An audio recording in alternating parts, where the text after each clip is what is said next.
Assalamualaikum Dato. So this is the newly purchased cement mixer yesterday in Cebu City. This mixer has motor already installed, but I removed because I keep it inside the storage room. So Alhamdulillah, we can use this in our construction here. So we are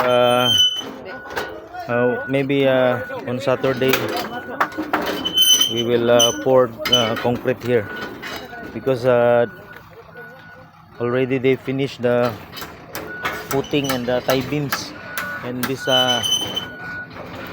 columns, and only one column left. They will be erecting this column maybe tomorrow, inshallah. So all 14 columns, Dato.